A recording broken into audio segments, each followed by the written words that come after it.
Hello friends, welcome to classic சமையல். இன்னைக்கு எல்லாருக்கும் ரொம்ப ஃபேவரட்டான ஒரு ரெஸ்டாரண்ட் ரெசிபி என்னன்னு பார்த்தீங்கன்னா மஷ்ரூம் டிக்கா எப்படி வீட்டிலேயே சுலபமாக பண்ணுறதுன்னு பார்க்க போகிறோம்.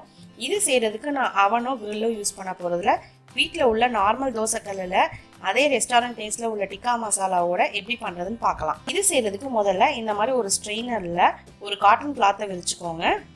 அதில் திக்கான தயிராக எடுத்து ஆட் பண்ணிக்கோங்க. இது ஒரு 50 ml அளவுக்கு நீங்கள் ஆட் பண்ணிக்கலாம். தயிர் முடிஞ்ச அளவு திக்கா இருக்கணும்.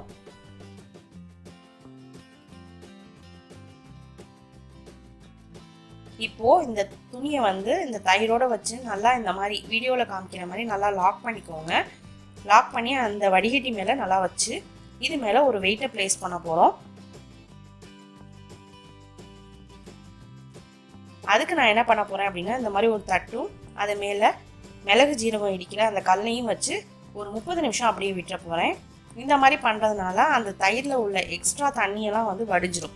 நமக்கு தயிர் நல்லா திக்காக கிடைக்கும். இன்னும் இந்த மாதிரி திக்கான தயிர் ஆட் பண்ணுறதுனால என்ன ஆகும் அப்படின்னா அந்த டிக்கா மசாலா நல்லா க்ரீமியாக இருக்கும்.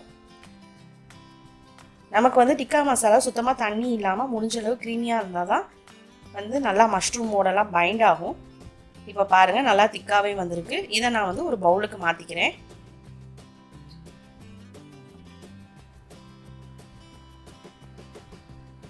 இப்போது நாம் எடுத்து வச்சுருக்க அந்த வடிகட்டின திக்கான தயிரில் பாதி தயிரை ஒரு மிக்சிங் பவுலில் ஆட் பண்ணிக்கோங்க.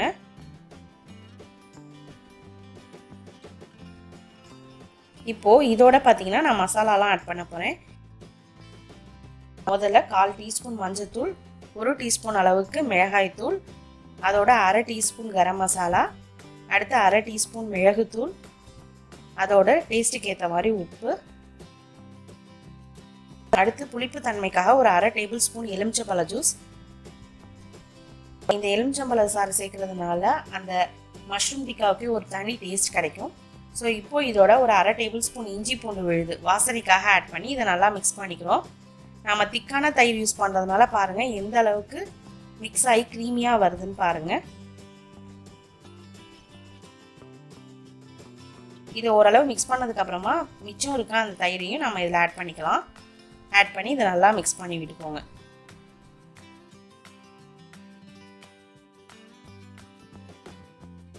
இப்போ நான் கைகளில் நல்லா கலந்து விட்டதுக்கப்புறமா உங்களுக்கு எடுத்து காமிக்கிறேன் பாருங்கள்.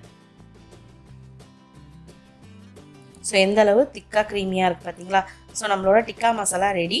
இப்போது இதில் நான் வாங்கி வச்சுருக்க பட்டன் மஷ்ரூம் ஒரு பேக்கெட்டை அப்படியே ஆட் பண்ணுறேன். கட் பண்ணலாம் வேணாம், க்ளீன் பண்ணிவிட்டு நீங்கள் அப்படியே ஆட் பண்ணலாம். அதோட இந்த மாதிரி கொஞ்சம் பெருசு பெருசாக நறுக்குன்னா குடமிளகாயும் வெங்காயமும் ஆட் பண்ணிக்கோங்க. இப்போது இதை நல்லா இதோட மிக்ஸ் பண்ணிக்கோங்க. வெறும் மஷ்ரூம் மட்டுமே வச்சு பண்ணலாம். பட் அந்த கேப்சிகமும் நார்மல் வெங்காயமும் ஆட் பண்ணுறதுனால அந்த ஃப்ளேவர் ரொம்ப நல்லாயிருக்கும். இப்போது இதெல்லாம் மிக்ஸ் பண்ணதுக்கப்புறமா இதை ஒரு 30 நிமிஷம் ரெஃப்ரிஜரேட் பண்ணி எடுத்துக்கலாம். அப்போ தான் இது நல்லா ஊறி இருக்கும்.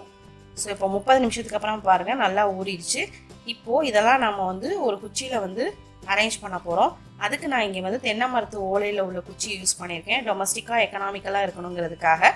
நீங்கள் வேணும்னா கடைகளில் பேம்பூ ஸ்டிக் விற்கும். அப்படி இல்லை அப்படின்னா ஸ்கியூவர்ஸும் கிடைக்கும். அதுவும் நீங்கள் யூஸ் பண்ணலாம். உங்களுக்கு எது அவைலபிளாக இருக்கோ அதை யூஸ் பண்ணுங்கள். நான் இது எக்கனாமிக்கலாக யூஸ் பண்ணியிருக்கேன்.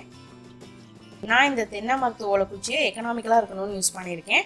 இப்போது இதில் பார்த்தீங்கன்னா மஷ்ரூம், கேப்சிகம், வெங்காயம் அப்படின்னு ஆல்டர்னேட்டிவாக அரேஞ்ச் பண்ணிட்டு வரேன்.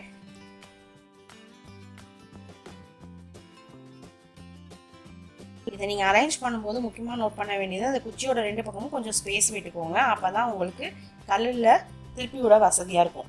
இப்போ இது எல்லாமே ரெடி பண்ணியாச்சு, அரேஞ்ச் பண்ணியாச்சு. கல்லில் ரோஸ்ட் பண்ணி எடுக்க வேண்டியது தான்.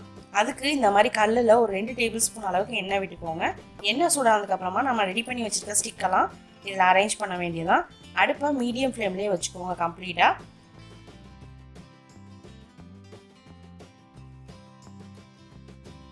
இதை அப்பப்போ இந்த மாதிரி திருப்பி விட்டு குக் பண்ணுங்கள்.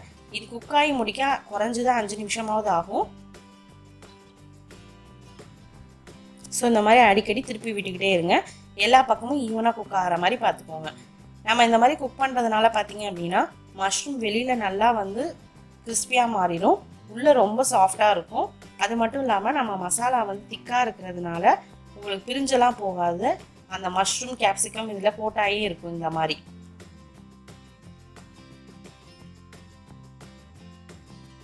பாருங்கள், நல்லா சூப்பராக வெந்து வந்துச்சு, பார்த்தாலே தெரியுது.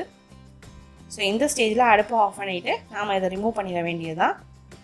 இதுக்கு பார்த்திங்கன்னா ஒரு பர்ஃபெக்டான சைட் டிஷ்னு எடுத்துக்கிட்டால் மயோனைஸ், டொமேட்டோ சாஸ் இதெல்லாம் ரொம்ப நல்லாயிருக்கும். இது சும்மா கூட நீங்கள் சாப்பிட்லாம், ரொம்பவே நல்லாயிருக்கும். ஸோ இந்த டிக்கா ரெசிபியை நீங்கள் ரெஸ்டாரண்ட் இதெல்லாம் போய் வாங்கணும்னு அவசியம் இல்லை, வீட்டிலையே ரொம்ப சுலபமாக பண்ணிடலாம். ஸோ கண்டிப்பாக இந்த ரெசிபியை உங்கள் வீட்டு குட்டீஸுங்க எல்லாருக்கும் செஞ்சு கொடுத்துட்டு எப்படி இருக்குன்னு கீழே கமெண்ட் பண்ணுங்கள். மறக்காமல் நம்ம சேனலுக்கு சப்ஸ்கிரைப் பண்ணிடுங்க.